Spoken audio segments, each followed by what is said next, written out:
Hey, what's up, Ryan? What's happening, buddy? Not a whole lot. I know that I looked at the calendar invite and it said podcast interview with Billy. And I hope your assistant is not upset with me because I don't actually have a podcast. But I still want to Nice. talk to you and I still want to have a conversation with you and talk Yeah. to you about this. And so what do you say? Just want to do a rolling start and get right into it? Yeah. I mean, man, I'm happy to chat with you whenever. So, podcast, no podcast, Well, whatever. that's the thing. I figure, we have a history together, and I think the best thing someone could watch is just a conversation between Yeah, us. I agree. And look, we can talk about the book, or we can talk define copy stuff, just kind of anything you want to talk about, whatever you think will be helpful for your audience. So, Well, I want to blend it with this. What I want to do is overlay this with the problems that myself and my peers and my clients are facing right now. It's this business model, which you're very familiar with. And I want to talk about it because you have such a backstory with it, which is this coaching, course creation, education-based online business model, really, and applying. So, what do you think? Let's apply this to love that it. person's situation Love it. Sounds fun. because the person I'm speaking about, someone at six figures, low seven figures, and again, this info business you might call it, coaching, consulting, course creation. And now they're at that point, which you know very well. I know you've been at this point in multiple businesses where you're thinking, oh crap, I got to decide here. Am I going to keep this thing small or scale the business and grow a real business? Yeah. And so Yeah. you were, I think you're very interesting because you did the whole arc, right? You started, like, you got into this online marketing thing similar to when I did. I mean, you're not too many years ahead of me. You're only a few years ahead of me, but still, college dorm room, right? That's when you got into this. 1999, first sale, baby. First Okay, sale, 1999. Google was like a science fair project. Yeah, it was early days. right. And then you succeeded with this. So you did what so many people have tried to do, which is to build an online business, be in business for yourself. I don't, you never had a real job like I did, right? I actually went and got a job for about 6 months. I interned all throughout college for a financial consultant, and I did that. I basically had that job. I had my business, and between all those things, it covered all my expenses. But I got married right after college. I got engaged while still in college, and I figured when I went to talk to my future father-in-law to get his permission to, propose to his daughter, I couldn't say I've got these little internet businesses. So I told him I was going to go in finance. And I definitely did that for 6 months, realized that I hated it, realized I was making more money with these stupid little internet businesses. And so I quit pretty early into the process. But I had a job, but not long enough for it to ruin me. Got it. Yeah, I know what you mean. Yeah, speaking to the father-in-law. Yeah, I got this website. But yeah, man, you did pretty darn well with it. You were a big inspiration for me. I think I told you, like, one of the first products I ever bought was your first 1,000. That's crazy. Yeah. And all of those were just that whole business of teaching what I was doing for me was really more just a side project and a side hustle to make money to put back into what I consider to be the real business. I think it's the reason that I never got trapped into where I think a lot of people who are in the information space, in the coaching space, in the consulting space, where they get trapped in where they become the product and they become Yeah. the business and they can't escape it. I always had businesses where I sold products, even if it was content-based business, it was never centered around me. And I always considered those to be my real business. And the talking about it was just something I did on the side because it was fun. It kept me sharp. It helped me learn, but it also generated capital and cash flow that I could pour into the other businesses. So I think a lot of the systems and stuff that I created more came out of not wanting to get stuck in it and less out of just some special wisdom or anything like that. So when you were going into it, you were very aware of that problem, that potential pitfall of getting stuck in it then, it sounds like. Yeah, I knew people. So when I first got online and I first started selling online, I began attending conferences. And there weren't a lot of them. There weren't a lot of conferences out there on marketing. And I was fortunate because because I was a kid, right? I was young and I look young. I still look relatively young.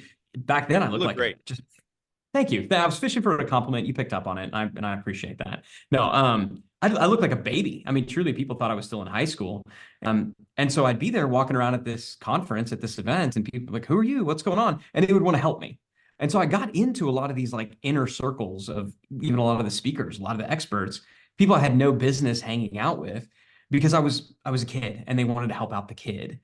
But what I kept hearing from them again and again is that, we're talking about just the grind, the need to people who are doing public speaking, just always being on the road, people who are doing consulting, being angry that they had to go, hop on another client call. And I saw it, with, in the business that I was working in financial services, there were people in financial services who they had more of a transactional business where they got paid every time they sold a stock, and then there are other people who they were more in an advisory type capacity and they actually earned a percentage of their assets under management. And I remember thinking, those people seem a lot happier, right? And the people, it was harder to build, but they seem a lot happier as opposed to people who have to leave the cave every day, kill something and drag it back. And so I think that was always there. I really do. I think a lot of it, though, stems from being generally shy.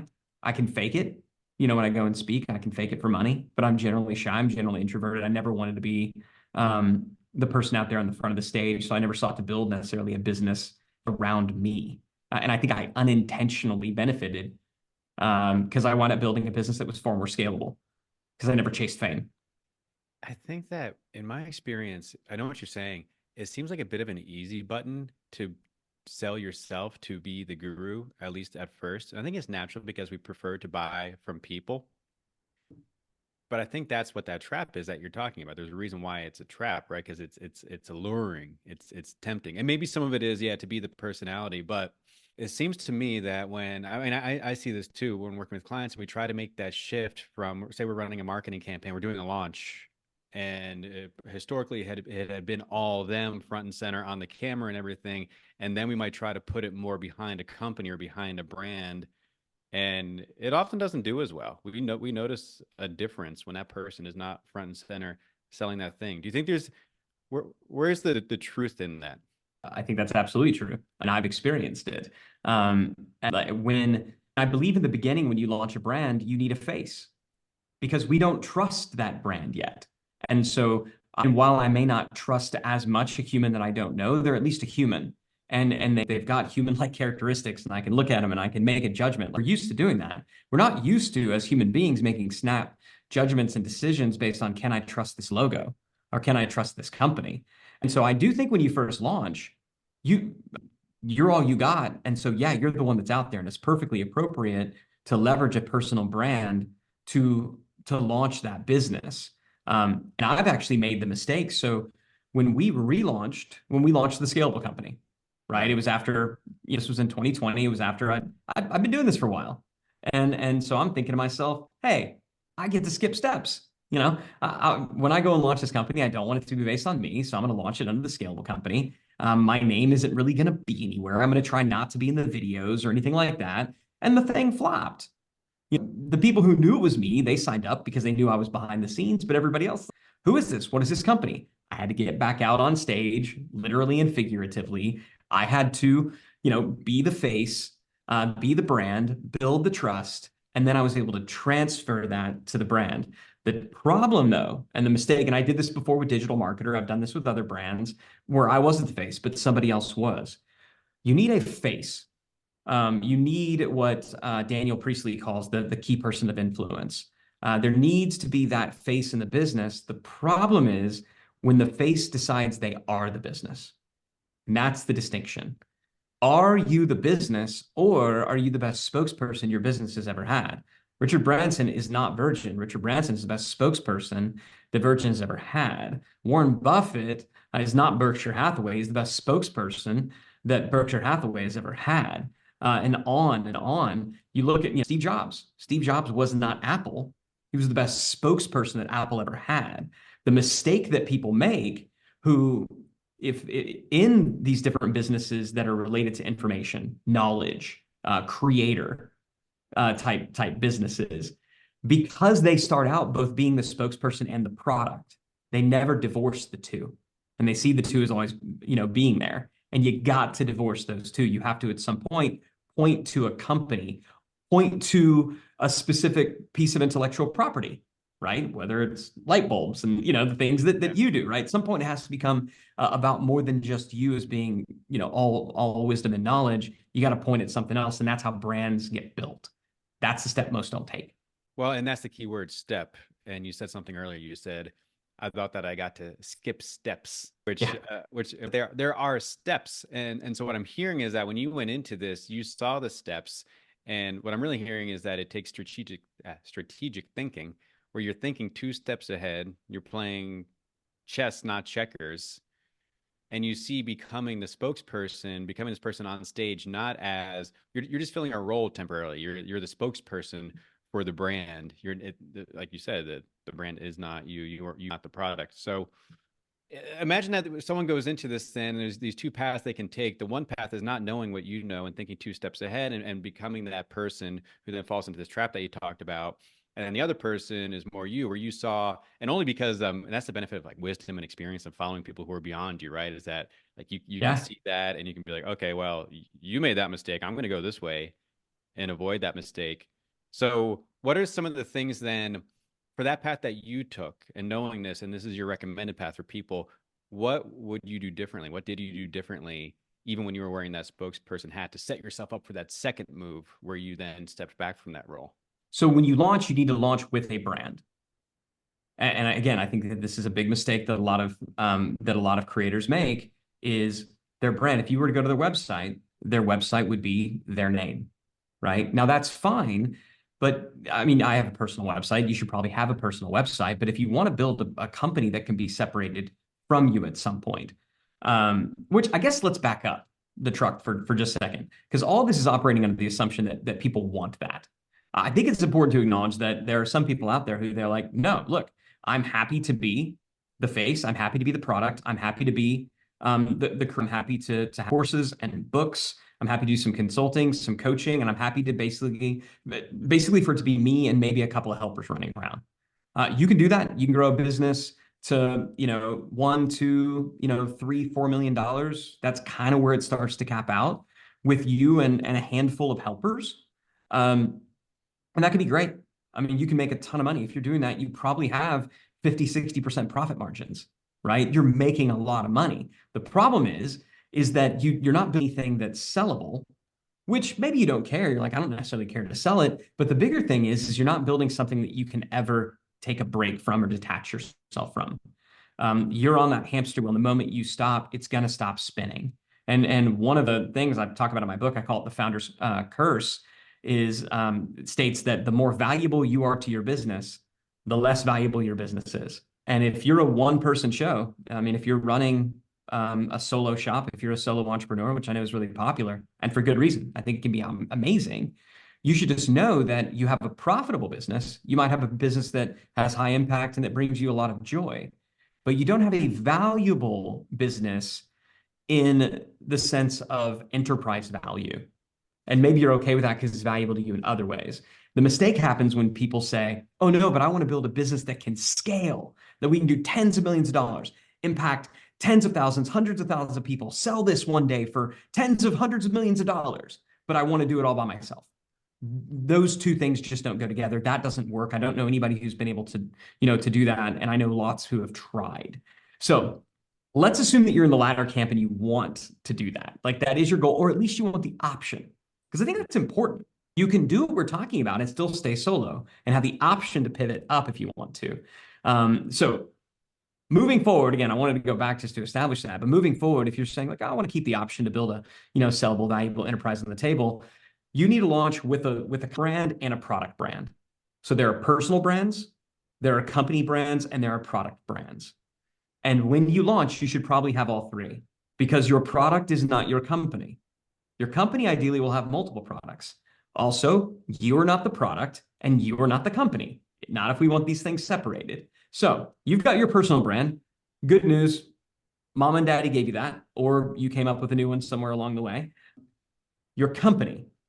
When you're trying to come up with a brand for your company, I like company brands that really do speak and call out to the market that we serve. And this is a bit of a rub because you want to make sure that your company brand is enough to be impactful, but broad enough to be scalable. And so I like to think about it in terms of if I were to say, okay, who do you serve? Most people, when you ask them that, they'll say everybody. It's like, oh, okay, well, drill it down. Like, oh, okay, well, really, we serve, small business owners, or we serve entrepreneurs. Okay, great. What's one level deeper from that? Well, let me go back. Let me give you a specific example. Digital marketer, right? Digital marketer, one of our portfolio companies. Who do you serve? Marketers.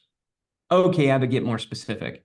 Digital marketers. Yeah, but come on, let's get a little more specific than that. Well, really direct response performance, marketers who, are driving stuff on, the internet. Okay, awesome. You want to go those two levels deeper. That's where you want your messaging. So when you're messaging, you're going to message to that, but you want to brand one level up. So your brand is not, your messaging is two levels deep. Your brand is one level deep.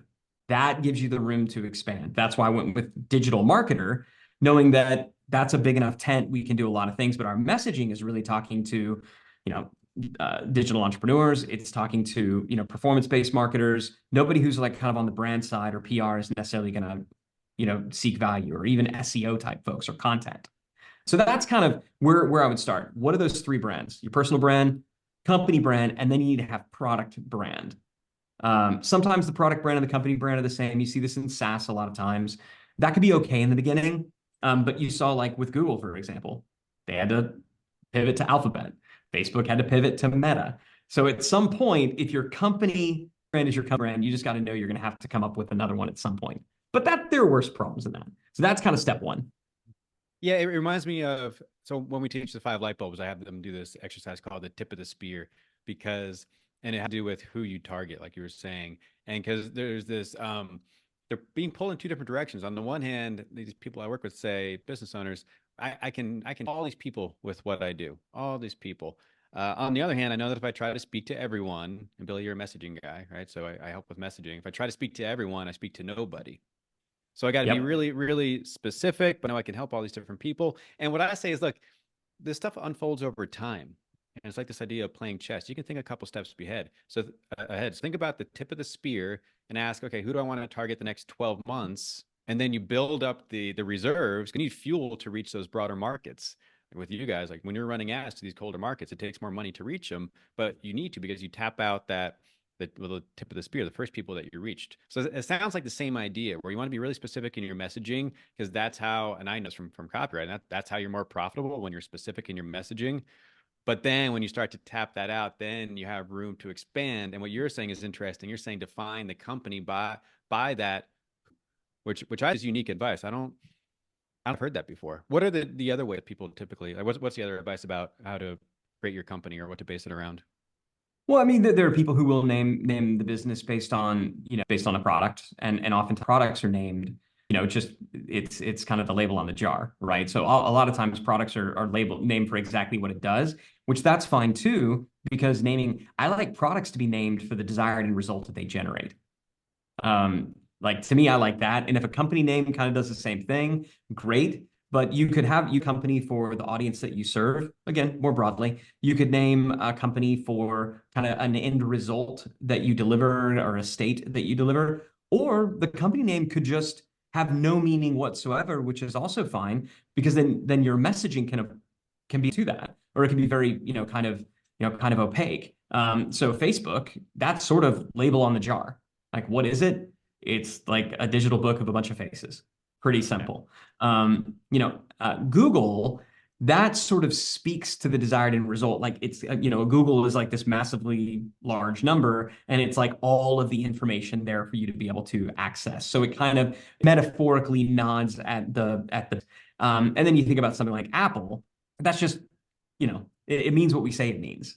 Apple now means something very specific. Back in the 1970s, it didn't mean much. It was just, yeah, Apple. I mean, there's something about simplicity to it that metaphorically, I think it was there. But how much they were thinking about it at the time, I don't know. I really don't. I haven't been to it. But those are the main ways that company names get fined. And here's the important part: you can change it if you need to, because nobody really cares that much. Like in the beginning, the name of your business, the name of your company, and the name of your product, they really don't matter that much, because in the beginning, they're going to be buying you. And so you can change up names, but the point is, if you don't have names for them today, you're not going to develop the practice and the habit of pointing at something else. You're only ever going to be pointing at you. And that's why you want to establish those from the beginning, right? We always want to be pointing at something else. So with our product, so our business, now we're speaking in terms of we. We get used to from the very beginning, we, us. They know it's bigger than you. Maybe the we is in the beginning just a royal we, because it's just you. There's nobody else there. But that'll change. But we're getting in the habit of speaking in terms of corporate. There are people who are going to be here to do that. We're putting ourselves in that mindset. The product, right? The value that we deliver. We are essentially disarticulating the value from us. So we're saying, yeah, I'm going to help do it, or I help develop it. Or even if it's a service, the service should have a name. Everything needs a name, because now it's not you, the creator, doing the thing, you, the consultant, you, the expert. It's you leveraging this intellectual property, 5 light bulbs being a phenomenal example, leveraging this IP, and you're simply a carrier and a messenger of it. That is so incredibly important. So you need to have those 3 brands. Ideally, you start to build some IP, some intellectual property around kind of the product or service that you're doing. We get in the habit of, of pointing towards that. But in the early days when you launch, it's all you, man. I mean, and that's okay. And in the early days when you launch, do everything that doesn't scale, right? Everything that doesn't scale. Your first 10 clients, I don't care how you get them. I don't care how hard it is to serve them. It doesn't matter if there's no document. Screw all of that.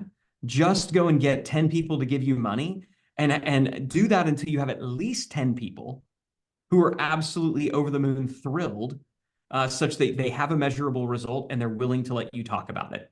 Until you have sold and served 10, and served meaning just by that standard, they got a measurable result, they're willing to let you talk about it, right? That you could be they're not necessarily actively sending you referrals, but until you have 10 of those, don't worry about scaling squat. Don't worry about your logo, your bill, or all of the other stuff.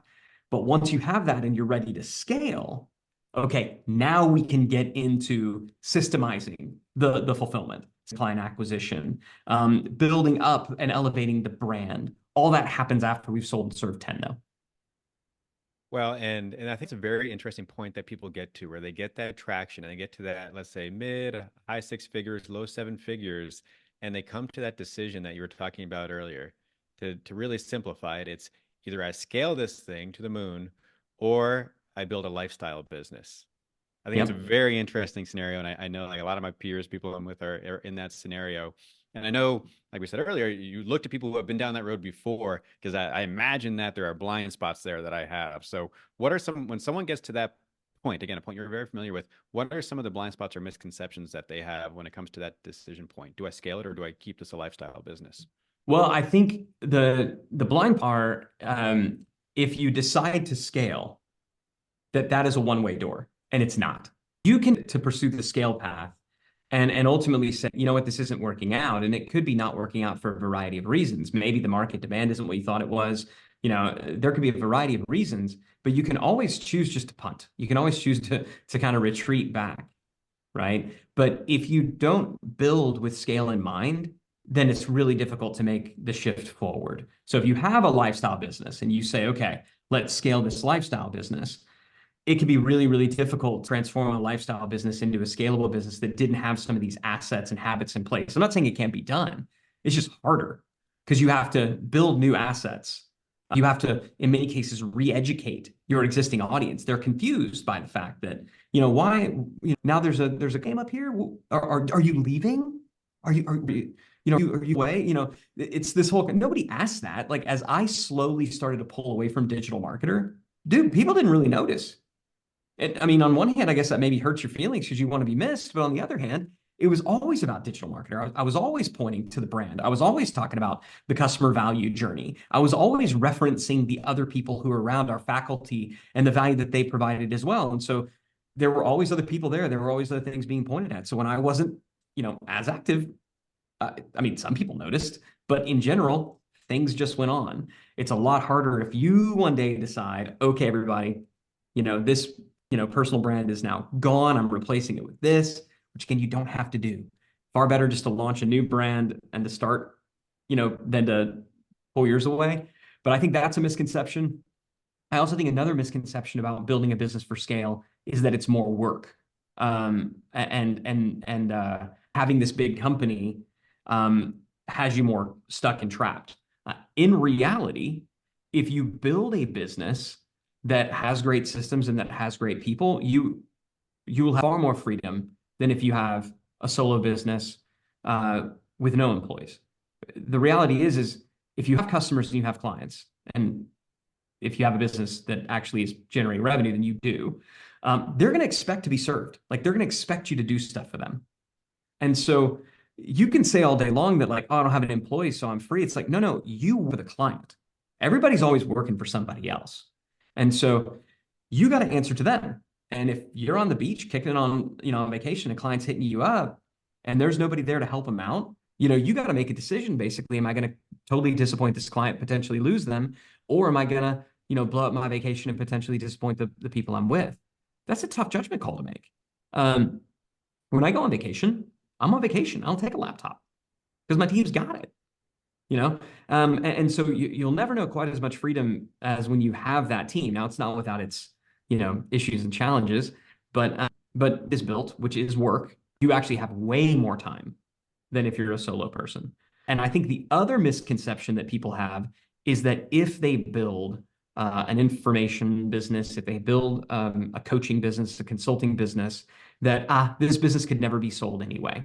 I'm here to tell you they can be. We've sold a number of information businesses, coaching businesses, consulting businesses. I know other people who have as well. They have to be structured the right way, like we're talking about, but there absolutely are buyers out there for these kinds of businesses. If one day you do want to exit and create, significant, in some cases, multi-generational wealth. And so if you want to get to that point where you make it a very attractive business to buy, how important is doing what you were saying to do up front, where you're always pointing at something else? It's essential. And you don't, again, if you're not doing it, perfectly from day one, that's okay. Because day one, they're always buying you anyway. But at some point, you have to make that pivot. At some point, your email address needs to be a company. It needs to be your first name at some company that ain't you, right? If somebody's going to buy it, because nobody wants to buy a business with somebody else's name on the door. So that's really, really, really important. And so now, does it have to happen day one? No, but it's easier if it does. And there's no doubt. I mean, I guess you got an extra domain name or two, but not that big a deal. But it's essential that you do that. So that's from the brand perspective, because people want to know what they're buying. But the other thing that they need to buy is you need to have documented your, like, the voodoo that you do.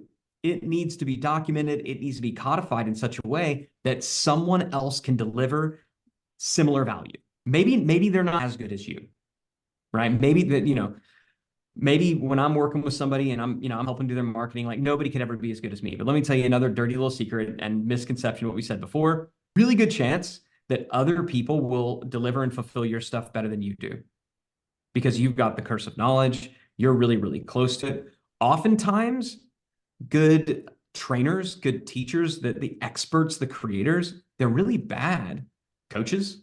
They're not always the greatest facilitators.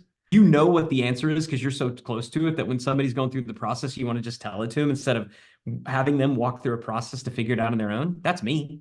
That's me. And so when I was looking at some of our certified partners doing, marketing plans based on intellectual property that I created, assets that I created, customer value journey, before and after grid, all of these different tools that I created to build this like comprehensive marketing strategy. And I'm thinking no one will ever be able to deliver this as well as I can.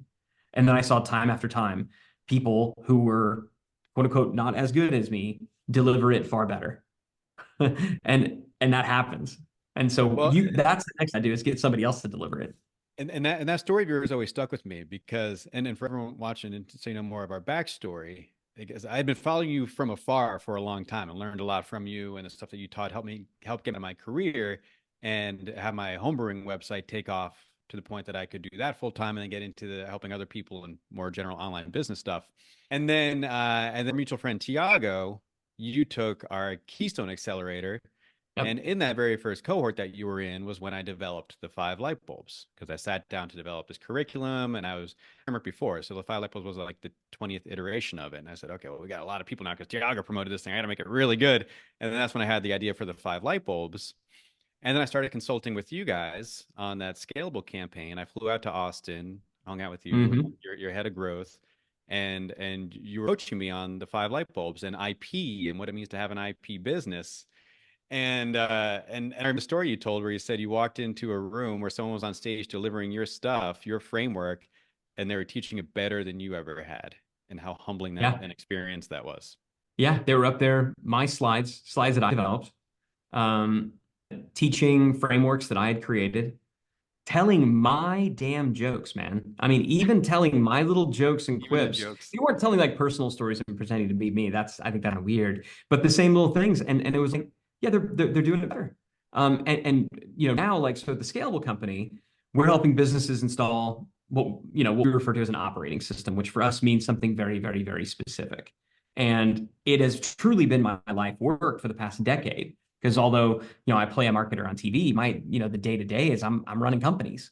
And so I don't to play and dabble in marketing and copywriting as much as I used to. I miss it, but that's not the work that I do as much anymore. And so kind of my work, even though I'm known again for the marketing stuff, has been in this particular area, and I'm so close to it. And man, the stuff that we've developed around it, the tools and the intellectual properties and frameworks, they're so good, and they've been so helpful for us. And we rolled them out in so many businesses. And I'm thinking like, once again, I need to be the one that does all this. I've got to do it, and I can't. And so thankfully, I've got a business partner who's like, well, you can't, so you won't. And I watch other people do it and get far better results. We've even had clients who had worked with me in the past directly say, you're great, Ryan. You got lots of good ideas, but I got to tell you, Chris is so much better. Belinda's so much better. They don't as much as you, which anybody watching this right now will know I'm prone to monologue. So, as a lot of creators are. And Well, so, I yeah, get, yeah. I mean, and so we have a couple people certified now, like licensed partners in the 5 light bulbs. So I was speaking with one of them recently, and he was telling me, showing me how he explained the 5 light bulbs to his team, and sure enough, this is something new. A way I would yeah, have never described it. I was like, oh, okay, can I use that? Thank you for my framework. It's great. they actually not only will they do it as good as you, they'll do it better. They'll improve upon it because they'll take the foundation of ideas that you gave them, but they'll layer on their own in the trenches experience, and it will actually be better. But here's what I got to tell you: even if it were only 80% as good, if you had two people doing it, the impact would still be dramatically larger. Not double, but add three, and now look, we're a little better than double the impact that you can have with you literally having to do none of it. And the truth is, again, if it were 80%, then that would be worth doing it. It'll probably be more like 120%, at scale as you're beginning to do this, as it gets, and then it just takes on the life of its own. And so that is the first thing. If you do want to begin to separate, yourself from this, begin to pull it, is to, document it, teach other people do it. And just like your first step was to sell and serve 10, get some other folks to go sell and serve their own 10, see what their results are like. And then to the moon, baby. Then you got to fix the marketing side because now you got capacity. So that's the next Yeah. thing that you tackle. Well, yes, and I want to go into that, and I want to go into, because I'm using this now myself. I'm in your mastermind, and this is what I needed, was this OS. And but I want to have something first, because it's easy to overlook. So for the viewer of this, the listener of this, what Ryan said about pointing at something rather than yourself, that's so powerful. I mean, that's a big deal, right? Like, think about yourself. You're the, and this is where like the word, and it's funny because even creators don't realize this, right? Because even creators make it about themselves. But what do creators do? They produce creations, and you should be pointing at your Mhm. creation and not the creator. So, but I it's really hate the important. term creator. I hate all these terms. We need to call it what it is. It's publishing. You're running a publishing business. I hate tell all of the creators out there this, but you're not a snowflake who figured something new out. Okay. You're in the publishing business. The media has changed. That's nothing new. Okay. If we were going back to like the 1700s, you were the person with the printing, machine. But God, back then there were literally hundreds of newsletters and newspapers in every colony in the new world. They were cranking these things out. I mean, so this idea of people, humans producing content and distributing it, it's never been easier and more powerful than it is today. But that doesn't make it new. And if instead of seeing ourselves as creators, which I love what you just said there, that means that congratulations, you're the product. You're the creation. See yourself as the publisher. You're the publisher who has decided to publish yourself. You are the athlete who decided, you know what, screw it, I'm rich. I'm just going to buy the team, and I'm going to, make myself the coach for as long as I want to coach. And as the coach, I'm going to have myself as the starting point guard, you know, because I own the team. And so I can be the coach, I can be the owner, I can be the coach, and I can be the player. And I want to occupy all those roles right now, but they're three different roles. And so you may decide one day that you don't want to play anymore, but you still want to coach. You may decide that you don't want to play or coach, but you're still going to own the team. This is the flexibility that you get when you stop defining yourself as the creator and the creation. They call it what it is. You're an entrepreneur. That's what you are. You're an entrepreneur. So let's build a business. Right. Yeah. And you and I know the power of words. And one of the problems with that creator term is that, hey, look, in marketing, we know it's all about the customer. And one thing I've noticed with that creator term is that, and maybe it's we live in this selfie era, I don't know, but we live in a time where it's very much about ourselves. And we can have a moral debate about that. But from a very pragmatic standpoint, when it comes to marketing, it better not be about you. It better be about not the creator, but the customer. And I find that the creator term, it kind of blinds people to that. They've been told, which is a true statement. I think this is things really go off the rails when you take the wrong action based on a true statement. So here's the true statement. People are more likely to buy from people than they are a brand. It's a true statement. Okay. People are more likely to buy from people than they are a brand. It's a true statement in the aggregate. The reality is that there are certain brands like Apple, like Amazon, where people are far more likely to buy from than any other person. But setting the large, most best known brands aside, in general, people buy more from people than they do from nameless, faceless brands. So what people hear is, oh, okay, then I need to be the brand. No, you be a brand, right? You need to be the spokesperson. You are not there to have the light shining on you. You are the spotlight shining back, on your brand. And people, again, I'm sure a lot of it is ego, but I also just see a lot of, frankly, bad advice being peddled out there in the creator space by people who have built a large following, but who have not built valuable companies. And I think you just have to decide what you want to do. If your goal is to be famous, then follow the famous people. If your goal is to be wealthy and free, then follow the people who are wealthy and free. And I'm here to tell you, the people who are wealthy and free, in general, they're not the ones out there, creating all of the content. They're not the ones with, necessarily with it. There are notable exceptions, but they're just that, exceptions. So decide what you want to be and just be honest with yourself. You kind of just want to be famous. That's okay. It's okay. Just decide if you want to be, if that's what you want, then optimize for that. If you want to be wealthy and free, then I would not. I remember going to your conference, Traffic and Conversion, the first time. I think it was 2016, maybe. It was, on the harbor down here in San Diego. And how very successful people I met, very wealthy people I met at your conference who did not have a website. No. And no social media. They have a social media, they don't have a YouTube account, they don't have any of that stuff. Now, again, if you're going to be the spokesperson for your brand, let me tell you. So I'm getting high and mighty. Let me myself down a couple of pegs. When we launched the Scalable company, I made the decision because, again, I don't want it to be all about me, that the YouTube channel was going to be Scalable company YouTube channel. Nobody cared. Nobody cared. It didn't go anywhere. It's still just sitting there. Not a lot of followers. Didn't really gain any traction, anything like that. We're going to go back, depending on when you listen to this, we are going to rebrand and relaunch that, the Ryan Deiss channel. Because guess what? Scalable, the company, doesn't really need a YouTube channel. Because for the most part, on YouTube, on that particular media channel, on that particular medium, people by and large don't follow brand accounts. They follow people. So for that channel, I'm happy doing it in my own terms because I enjoy teaching, right? And for me, it's a medium to teach. I'm happy to do that because I genuinely and sincerely enjoy it, and it helps all of my businesses. But you can know what I said before too. If you say I don't want to be famous at all, and therefore I'm not going to be out front, I'm not going to be a spokesperson. Well, that's not good either. And I'm that extreme. I continue to live that extreme. So both extremes are bad. Find the happy medium, and hopefully we've given enough to so people can find that.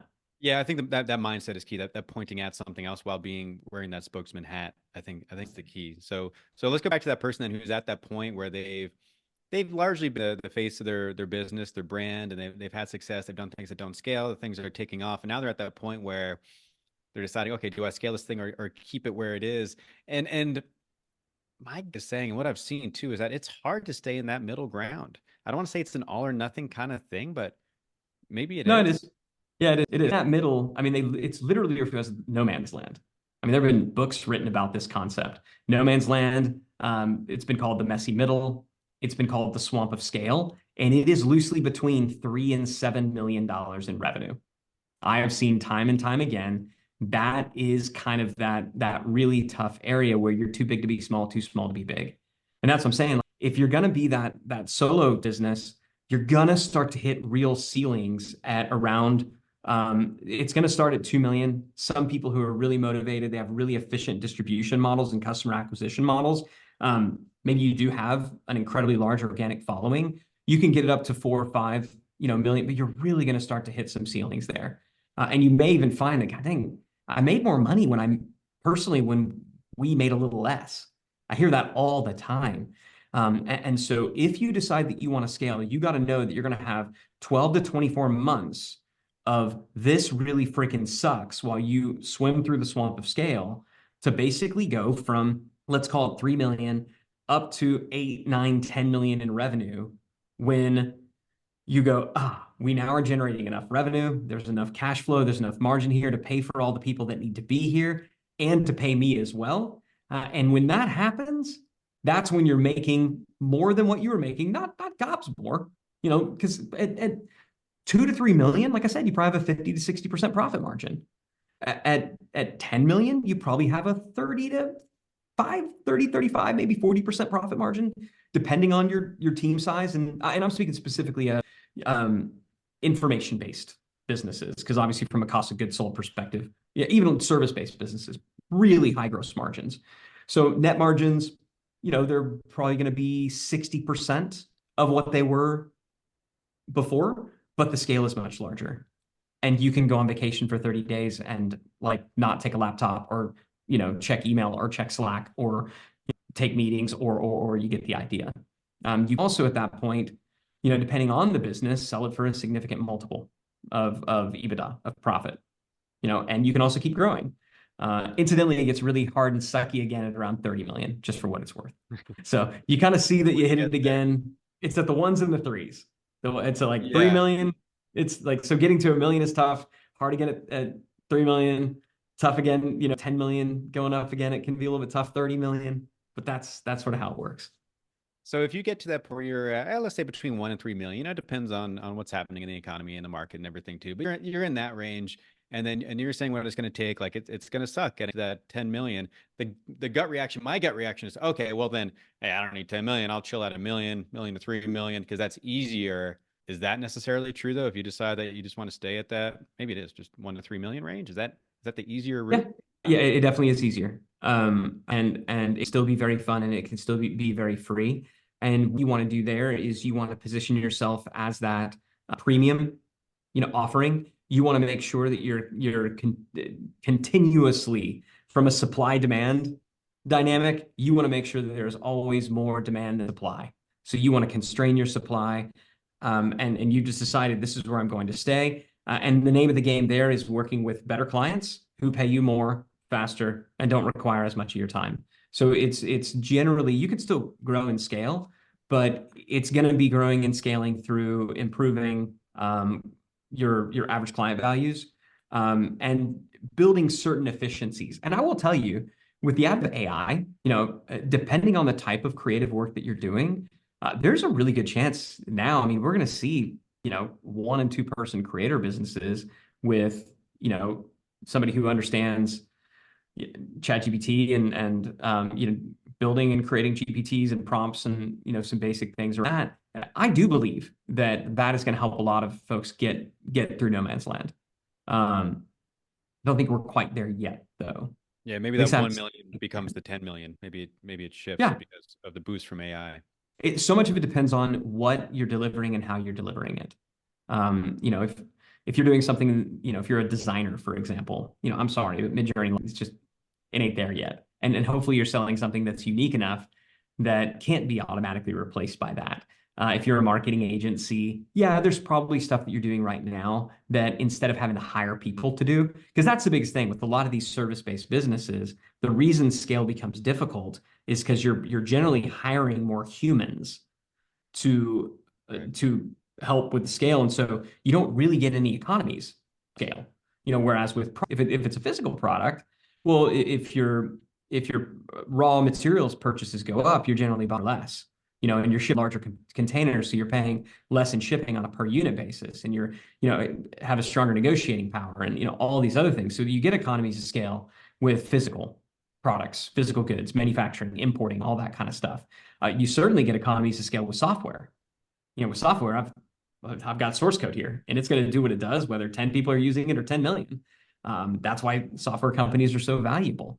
Services, though, you typically have a kind of direct correlation between the expense, what it costs you to serve, one or two versus what it costs you to serve 20 or 30 versus 200 to 300. It just goes.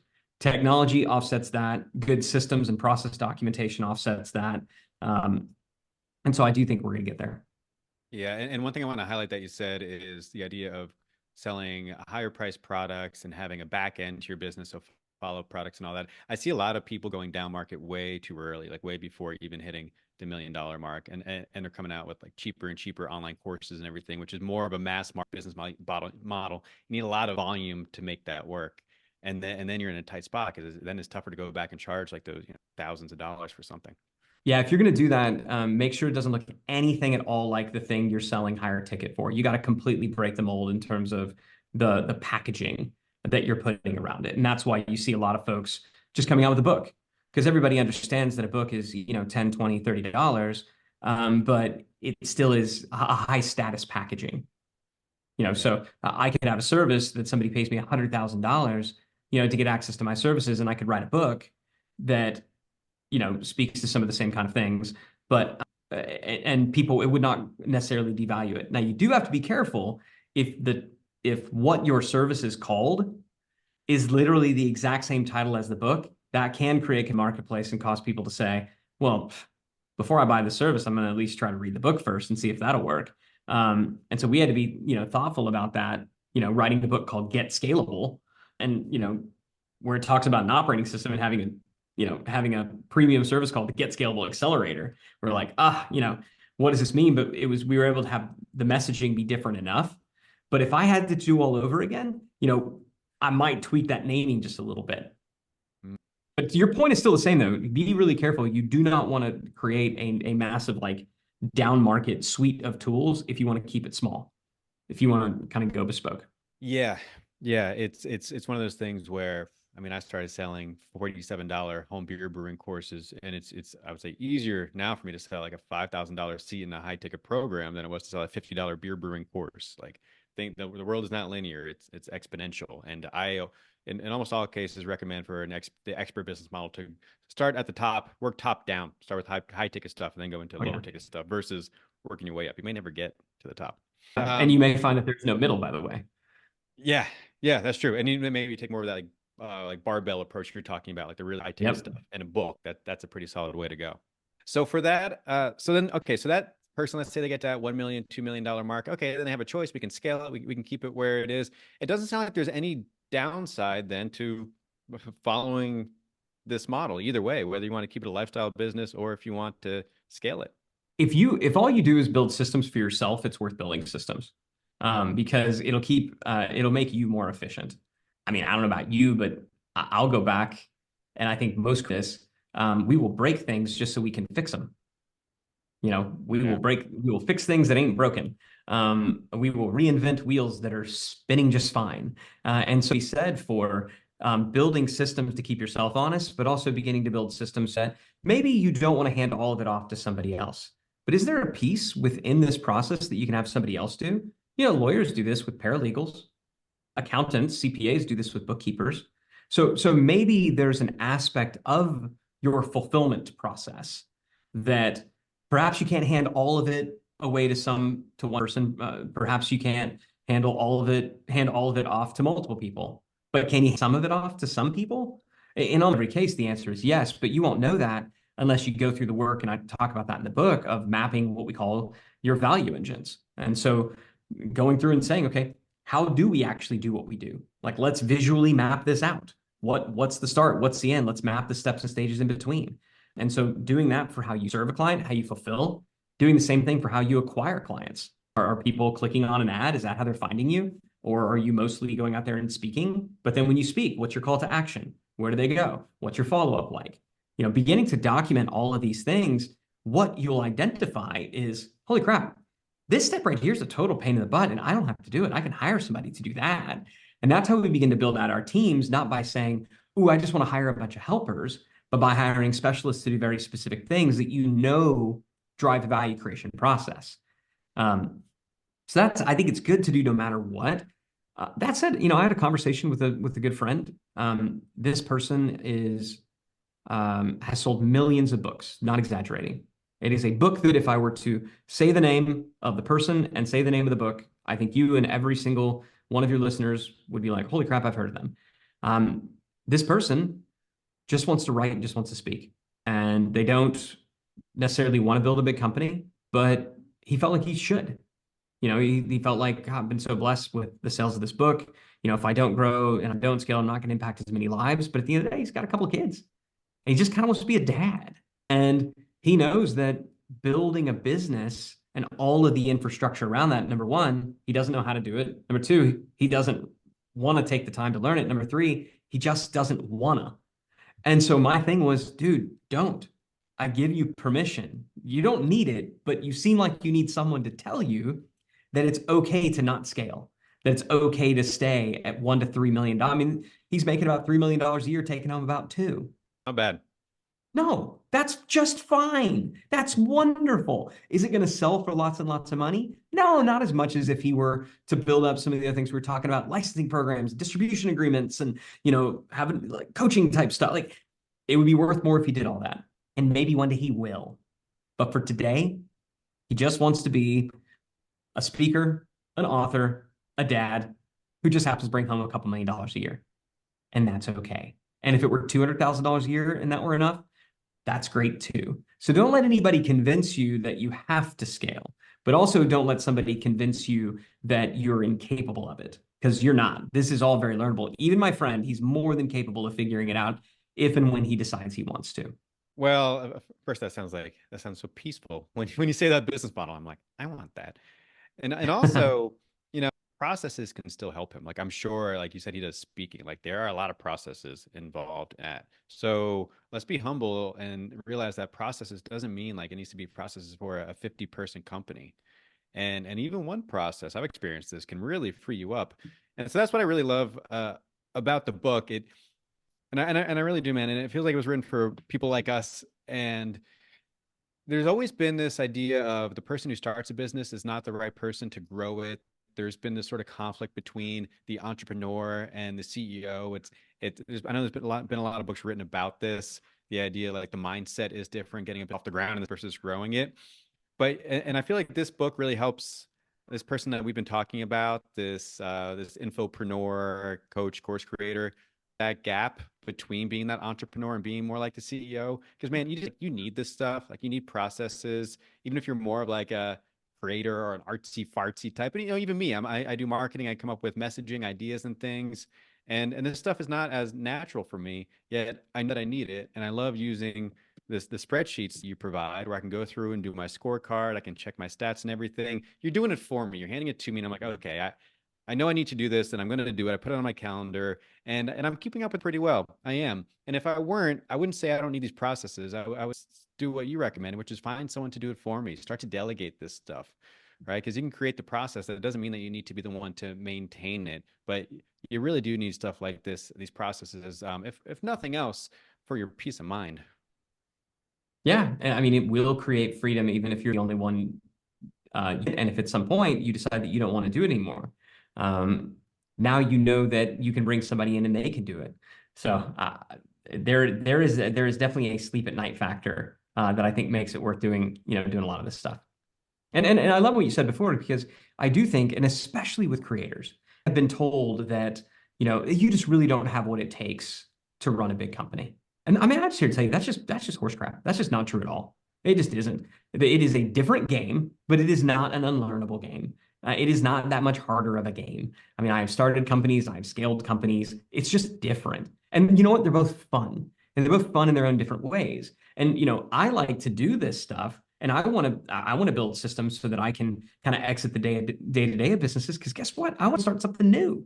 And I think a lot of creators, they get with their own businesses. That $1 to $3 million a year business, that's making $500,000 to $2 million a year. I know plenty of creators who will do highly destructive, stupid, irresponsible things to that business just because they're freaking bored. They're just bored. They're not going to run And that so business for 20 years, the same exact business. Even though we're saying that, like, yeah, just coast at 1 to 3 million, do the same thing for the next 20, 30 years. They ain't going to do it.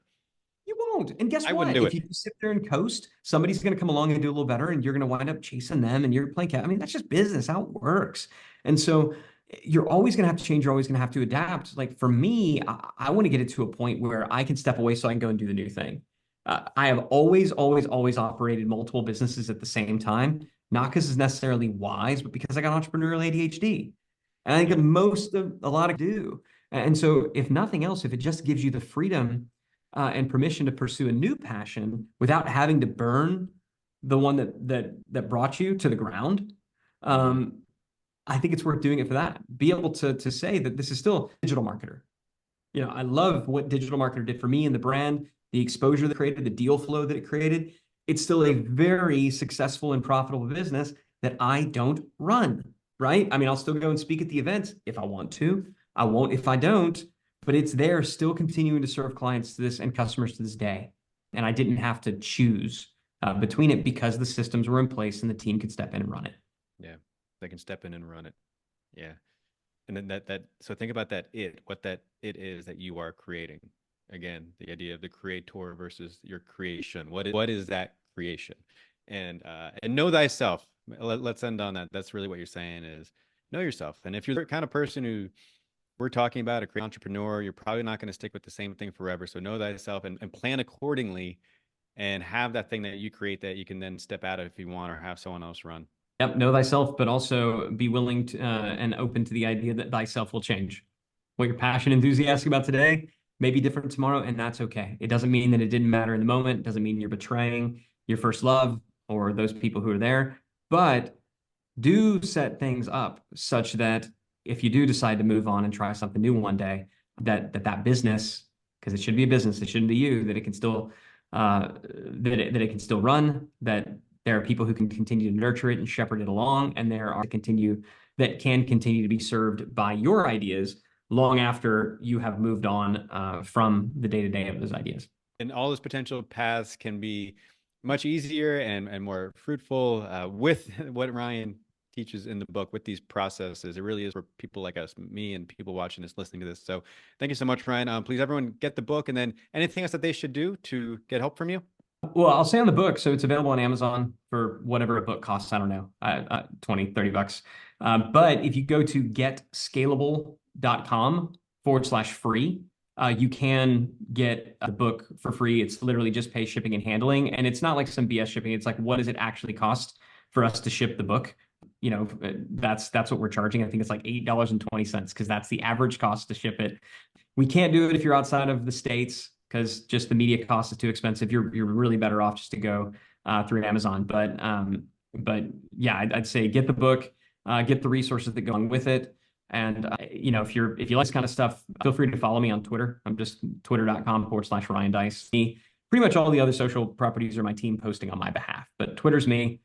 Hit me up, DM me, tell me you saw this, tell me you liked it. It'll make me feel better, and I'll tell Billy that you said so too. Yes, there we go. Yeah, thank you so much. Yeah, gang, this stuff isn't new. Listen to Ryan's sage advice. He's been down this path before, and I just want to thank you, Ryan, for this awesome conversation.